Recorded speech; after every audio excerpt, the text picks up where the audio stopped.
no longer see the lights of the Iranian border shining down on us. And heading up, we're closing in on our first head wall objective.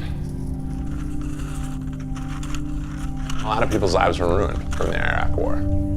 But I think the biggest low for me was when I came home and questioned why I lived and those guys died.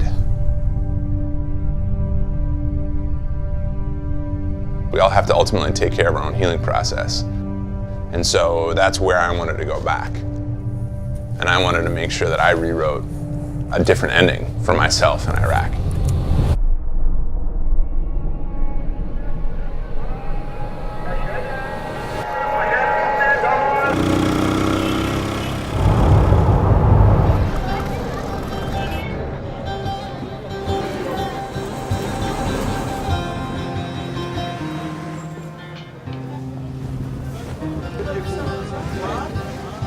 We arrived in Erbil to put up a first ski ascent and descent on Mount Halgard, which is the tallest mountain fully in Iraq.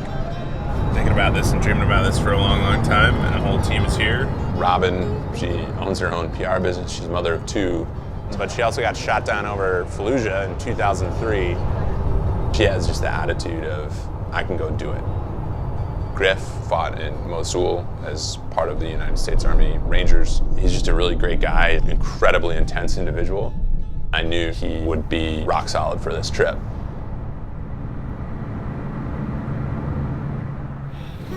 Most welcome.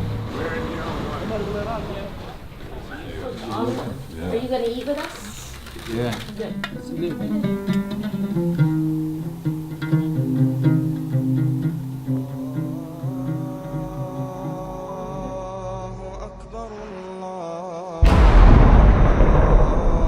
I signed up in 1996 for ultimately 12 years of military service. When I left 10 years ago, I felt like there was a lot of unfinished business. I wanted to stay and keep working with the community and the soldiers that I had been working with. I had to leave behind a lot of friends in Iraq, and there was a tremendous amount of guilt in leaving. And that guilt turned into fear, and it turned into frustration when I got home.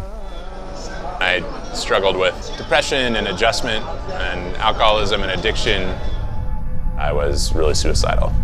It took me a couple years to figure out even what path I wanted to start down on. I found that getting outside, time outdoors, was incredibly healing for me. So I came up with this concept to come back to all the places that I had been to war, to climb or ski or mountaineer. We wanted to see if Iraq could be a place that could hold beautiful memories for us.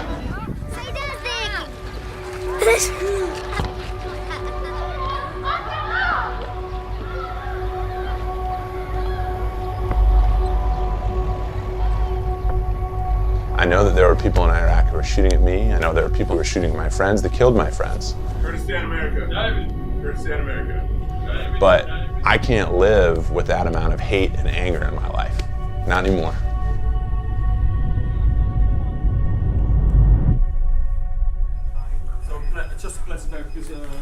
We're getting everything ready to go. We have a ridiculous amount of gear. And yeah, so it's the gear sort. It's like, why did I think back in the States that I was going to need this?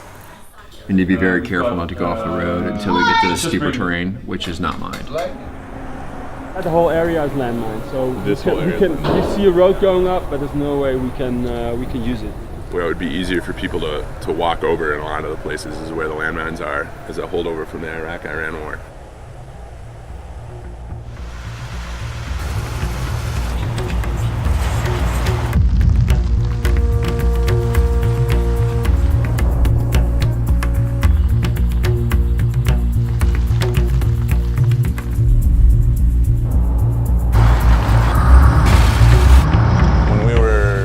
Struggling up the road with 100, 150 pound sleds, I asked myself, why have I put myself through this?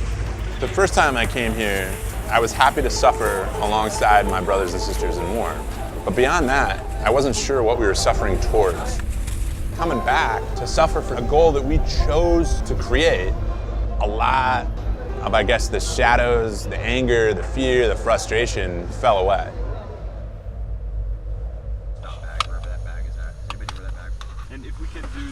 Hey, can you hand me the bowl that is holding that coffee mug right here?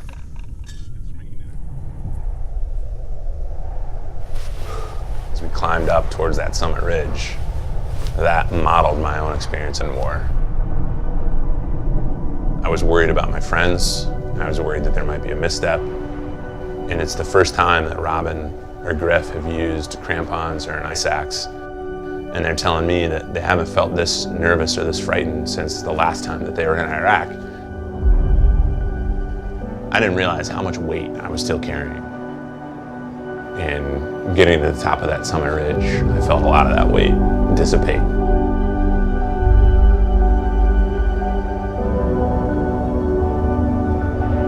I found myself actually going back and picking up some of those memories. And because it's important to remember, it is important to remember the pain.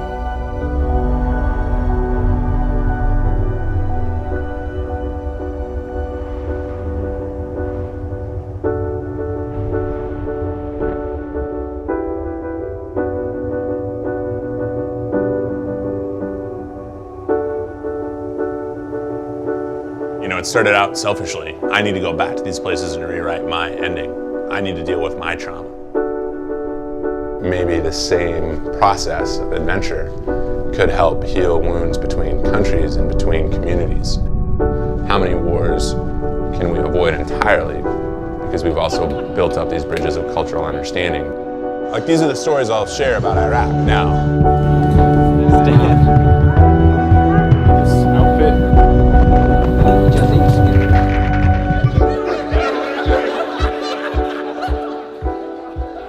Meeting Omar's dad, who was a Peshmerga for 40 years, he says, you know, I've climbed Helgard 100 times. Now I'm too old to do it. So I just go out and look in my binoculars and see the top. And now he and I have something more in common. We're not just warriors. We're mountain lovers. We love being outside, and we can share that too.